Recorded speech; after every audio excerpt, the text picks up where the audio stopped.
Hello student, आज आपण बघणार आहोत बॅक्टेरियल डिसीज. बॅक्टेरियल डिसीज मधलाच आपल्याला एक डिसीज बघायचा, तो म्हणजेच निमोनिया. आता निमोनिया हा डिसीज बघताना आपल्याला काय काय बघावं लागणार? निमोनिया डिसीज बघताना आपल्याला सुरुवातीला बघावं लागणार पॅथोजन. पॅथोजन म्हणजे निमोनिया कॉज करणारा एजंट, मायक्रो ऑर्गॅनिझम कोणता असतो. त्याच्यानंतर आपल्याला बघावं लागणार mode of action. Mode of action मध्ये काय बघणार आपण, की हे निमोनिया डिसीज झाल्यानंतर आपल्या बॉडीमधला कोणते ऑर्गन किंवा कोणते पार्ट डॅमेज होण्याचे चान्सेस असतात.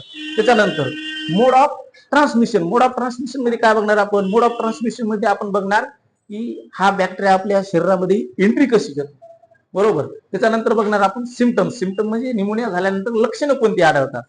त्याच्यानंतर आपण बघणार डायग्नोस्टिक, म्हणजे कन्फर्मेशन कसं करणार की आपण निमोनिया झालायच का नाही. आता त्याच्यानंतर असणार शेवटला ट्रीटमेंट. झाला असेल तर मग त्यासाठी ट्रीटमेंट काय असणार, ह्या फॉर्मॅटमध्ये आपल्याला बघायचं. तर सुरुवातीला बघू आपण पॅथोजन. पॅथोजन म्हणजे काय? मायक्रोबियल एजंट जे निमोनिया कॉज करण्यासाठी रिस्पॉन्सिबल असतात. मग त्याच्यात निमोनिया कॉज करणारे पॅथोजन आहेत बघा दोन. एक म्हणजे स्ट्रेप्टोकोकस निमोनिया आणि दुसरं जे आहे त्याला आपण म्हणतो हेमोफिलस इन्फ्लुएन्झा. हे दोन्ही पण बॅक्टेरिया आहेत. ते दोन बॅक्टेरिया निमोनिया कॉज करणारे एजंट आहेत, बरोबर. आता त्याच्यानंतर बघू आपण मोड ऑफ ऍक्शन.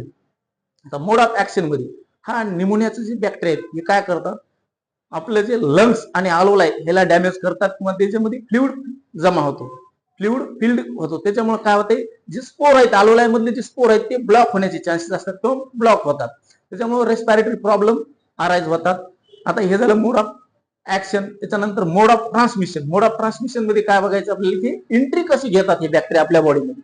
एंट्री कशी घेणार? इन्फेक्टेड पर्सन जे असतात, इन्फेक्टेड पर्सन रिलीज केलेले जे एरोसोल्स असतात किंवा ड्रॉपलेट्स, ते इनहेल केल्यामुळे आपल्याला काय होणार, हे एंट्री होणार ह्या बॅक्टेरियाची. बघा, aerosols and droplets released by infected person. हे जर इनहेल केलं आपण तर काय होणार, आपल्याला हे इन्फेक्शन होण्याचे चान्सेस असणार.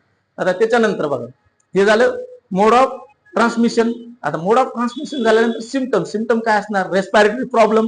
रेस्पिरेटरी प्रॉब्लेम असणार म्हणजे श्वास घ्यायला त्रास होणार. त्याच्यानंतर फिवर असणार. फिवर असणार. त्याच्यानंतर थोडं चेस्ट पेन पण असू शकतो.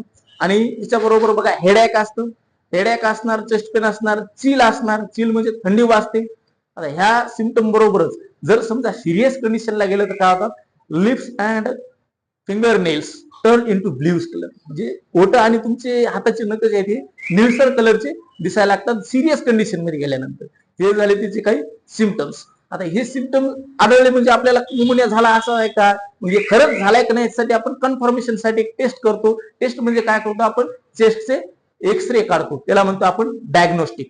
आता डायग्नोस्टिक मध्ये चेस्ट एक्सरे काढणार आणि आपण जर त्या एक्सरे मध्ये जर समजा फ्लुइड फिल्ड झाला असेल तर आपण कन्फर्म करणार की निमोनियाचं पॉझिटिव्ह पेशंट आहे. आता हे निमोनिया पॉझिटिव्ह निघाल्यानंतर ट्रीटमेंट काय देणार? ट्रीटमेंटसाठी आपण 2 अँटीबायोटिक्स देतो. आता त्या अँटीबायोटिक्स मध्ये दोन्ही कॉम्बिनेशन मध्ये पण देता येतात किंवा 2 सेपरेटली पण दिलं तरी काही हरकत नाही. त्या 2 अँटीबायोटिक्स मध्ये बघा, एक टेट्रासायक्लिन आणि दुसरे मॅक्रोलिव्स. या 2 अँटीबायोटिक्स